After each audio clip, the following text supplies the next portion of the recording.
Bom, gente, vamos para mais um vídeo, tá? Quando a gente fala de ligações químicas, a gente tem que pensar em uma busca por estabilidade, tá bom? Como assim, Felipe? Bom, quando falamos de gases nobres, em um outro momento, falamos que eles eram conhecidos pelo quê? Pela estabilidade, tá bom?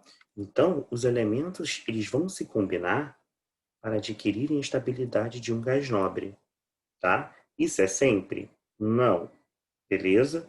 Mas o que nós vamos ver aqui, beleza? O que nós vamos ver aqui vai seguir essa ideia. Não vamos pensar em exceções no momento, algo que fuja à regra do quinteto.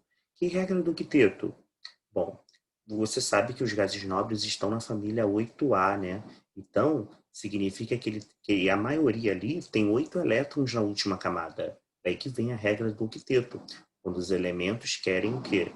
Adquirir uma estabilidade de gás nobre, ou seja, terem 8 elétrons na última camada. Todo gás nobre apresenta 8 elétrons na última camada? Não. Tá? O gás nobre hélio apresenta 2 elétrons na última camada. E aí acaba fugindo da regra do octeto, né? Então tem elemento que vai ficar estável igual o gás nobre hélio. Mas aí não é ficar estável com 8 elétrons na última camada. Então foge da regra do octeto, apesar de se estabilizar igual um gás nobre. Tá bom? Então, quando a gente fala de ligação covalente, é uma busca por estabilidade, e essa estabilidade vai acontecer através de uma ligação em que ocorre o compartilhamento de elétrons.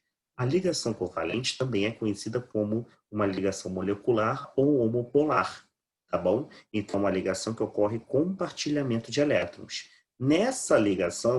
Essa ligação ocorre entre um ametal e um outro ametal, ou um hidrogênio e um ametal. Lembra que seus ametais estão depois da tua escadinha, aquela linha preta mais grossa na tabela periódica? Beleza? Então, olha só. Quando eu tenho uma ligação covalente simples? Gente, olha esse exemplo 1 aqui, o hidrogênio. Olha lá, o H e o H. Hidrogênio não tem um elétron na última camada? Então, o que você tem que pensar? O elemento vai compartilhar, tá? O átomo vai compartilhar a quantidade de elétrons que ele quer. Ele não vai compartilhar 2 para pegar 3. Não vai compartilhar um para pegar 5. Bom, se o hidrogênio tem apenas um único elétron, tá? Ele só pode compartilhar um. E se ele compartilhar um, ele pega quantos? Mais um. Então, cada hidrogênio aqui compartilhou um elétron. Ao todo, ambos estão com 2 elétrons. Aqui a gente tem a fórmula eletrônica de Lewis.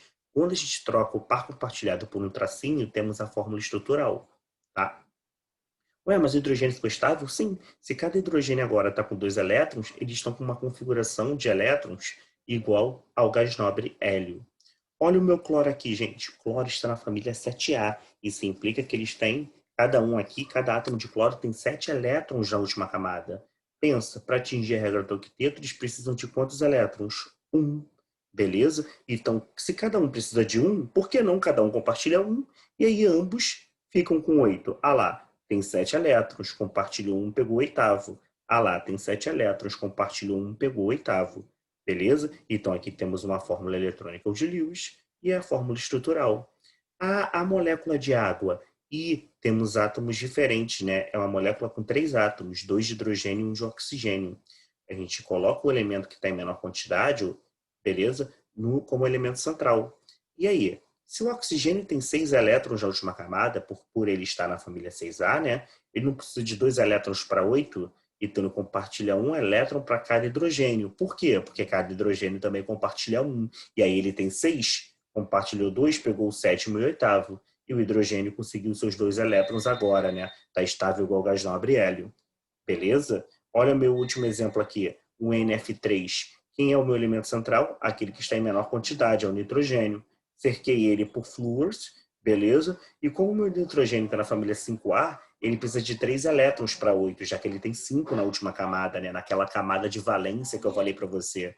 Então, se ele precisa de 3 e tem 3 átomos ligantes, ele compartilha um para cada flúor. E aí pega o sexto, sétimo e oitavo elétron. O flúor compartilha um elétron, né? Já que se ele tem 7 elétrons na última camada, por estar na família 7A, ele compartilha um no intuito de pegar outro. Então, todos os átomos se estabilizaram aqui.